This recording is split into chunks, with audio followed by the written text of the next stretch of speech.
और हमारे प्रधानमंत्री मोदी जी से निवेदन करता हूं कि 500 रुपए के नोट पर हमारे रामचंद्र जी की तस्वीर हो। 500 रुपए के नोट पर हमारे रामचंद्र जी की तस्वीर हो। ये भारत देश में 100 करोड़ हिंदू रहता है। ये 100 करोड़ हिंदुओं की डिमांड है, मांग है, और इस मांग को पूरा करें। अरे अमेरिका जैसे क्षेत्र में मर्यादा पुरुषोत्तम भगवान रामचंद्र जी की वर्ल्ड पीस बोर्ड कहकर वहां पर भी करेंसी चलाते हैं। और थाईलैंड में हमारे भगवान विष्णु और ब्रह्मा जी और शिव जी की प्रतिमा को वहां कर भी करेंसी में चलाते हैं।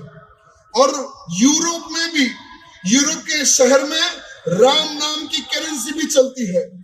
और इंडोनेशिया जहां पर 87% मुसलमानों की आबादी है, वहां पर भी 20,000 की नोट पर भगवान गणेश जी की प्रतिमा होती है।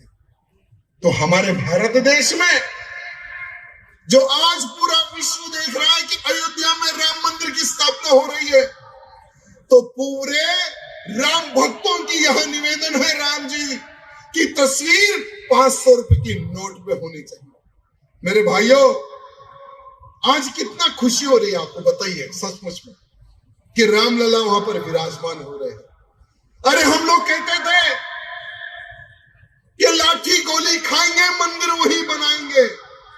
कुछ लोग कहते थे मंदिर तो बनाओगे लेकिन तारीख नहीं बताओगे। तो आज वो लोग ये देख रहे हैं कि तारीख भी तय हो गई और मंदिर भी बन गया। 22 जनवरी के दिन अयोध्या में भव्य राम मंदिर की स्थापना हो रही है। कोर्ट के आदेश पर यही कोर्ट के आदेश पर मथुरा में भी कृष्ण जी का मंदिर बनेगा, कोई रोक नहीं सकेगा। यही कोर्ट के आदेश पर ज्ञानवापी की जो इलीगल रूप से जो बना हुआ है, कोर्ट का आदेश आएगा और वो हटेगा और वहां पे भी भव्य मंदिर बनेगा। मेरे भाइयों, कोई रोक नहीं सकेगा। अरे बाबर ने, औरंगजेब ने कईयों मंदिरें तोड़ी हैं, कईयों मंदिरें तोड़कर वहां पर पता नहीं क्या क्या उन्होंने बनवा दिया है, लेकिन सभी के सभी बनेंगे। लेकिन मैं हमारे महाराष्ट्र के मुख्यमंत्री से निवेदन करना चाहूंगा कि हमारे महाराष्ट्र में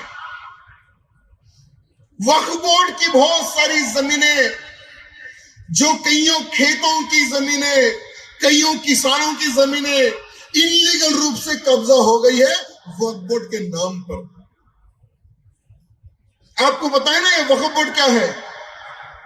ये वक्फ बोर्ड ऐसी एक चीज है, ऐसी एक एक्ट है, अगर सपोज ये ग्राउंड है, अगर 4 लोग आकर एक छोटा सा पिटीशन लिखकर डाल दे कि ये वक्फ बोर्ड का लैंड है, तो लैंड को कोई नहीं बचा सकता।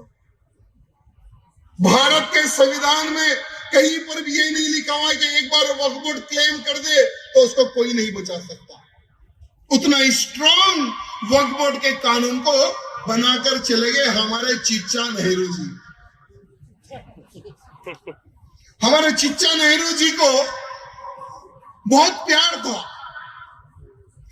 जब 1947 में भारत और पाकिस्तान अलग हुआ, तो वो समय पर बहुत सारे लोग भारत के 2 टुकड़े करके पाकिस्तान भाग गए।